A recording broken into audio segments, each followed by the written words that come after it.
Let's solve this question. यहाँ पे हमें स्ट्रॉन्ग एसिड दिया है और स्ट्रॉन्ग बेस दिया है। तो जब इस टाइप के क्वेश्चंस होते हैं जहाँ पे स्ट्रॉन्ग एसिड होते हैं और स्ट्रॉन्ग बेसिस होते हैं, यहाँ पे हमें पता करना है कि कौन एक्सेस में है ज़्यादा। तो सबसे पहले हम HCl को डिसोसिएट करेंगे एंड NaOH को भी कर लेते हैं।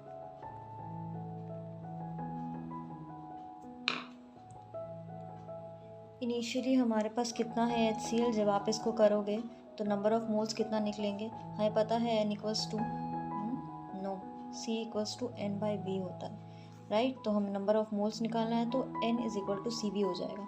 तो यहाँ पे हमें C और V वॉल्यूम दिया हुआ है, तो हम इसे मल्टीप्लाई करेंगे तो हमें कितना मिलेगा 40। यहाँ पे 40 हो जाएगा, कुछ भी नहीं बना क्योंकि स्ट्रॉन्ग एसिड है।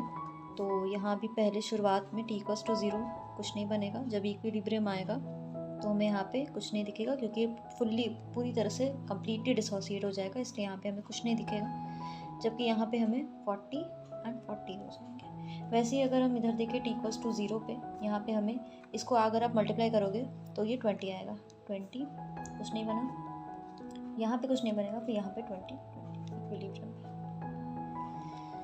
देन हम देखेंगे, सी हमें पता है कि हमारे पास कितने मोल्स हैं। Number of moles H plus के कितने हैं, 40 हैं। इसमें से 20 इसके हैं। और अगर आप यहाँ पे H प्लस एक्सेस में देखोगे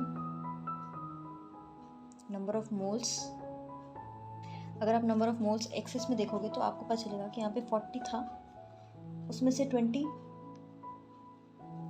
तो हमें 20 मिला। Number of moles H plus की जो एक्सेस में है वो है 20।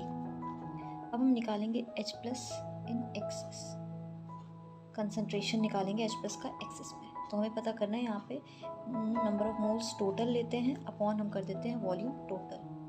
तो ये हमारा नंबर ऑफ मोल्स टोटल है, ठीक है। ये टोटल नंबर ऑफ मोल्स है, यहाँ पे हम 20 कर देंगे।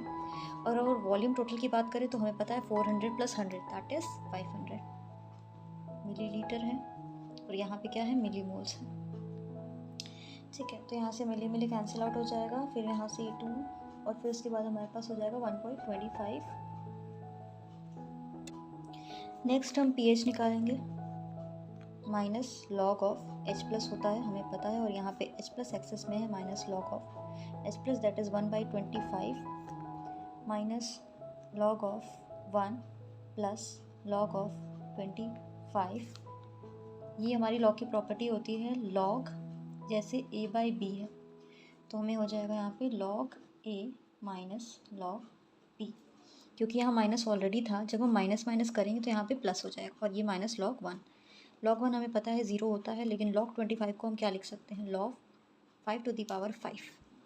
एक log की और प्रॉपर्टी होती है जिसमें A to the power B जैसे, log A to the power B, तो ये जो B है वो फ्रंट पे आ जाता है, तो B log of A ये होता है, एक प्रॉपर्टी होती है log की। तो अगर यहाँ पे बात करें तो ये फ्रंट पे आ जाएगा 5, log ऑफ 5 की वैल्यू आपको पता होनी चाहिए, ठीक है। 2 टाइम्स ऑफ 2 टाइम्स होगा ये, सॉरी 2 टाइम्स होगा, तो ये 2 टाइम्स होगा क्योंकि 5 5 से 25 होता है, तो 2 टाइम्स होगा।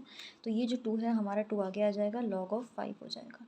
log 5 की वैल्यू आपको याद होनी चाहिए, log 5 की वैल्यू होती है 0.48। अगर आप इसको मल्टीप्लाई करोगे 0.96 आपको आंसर मिल जाएगा। ये है आपका pH।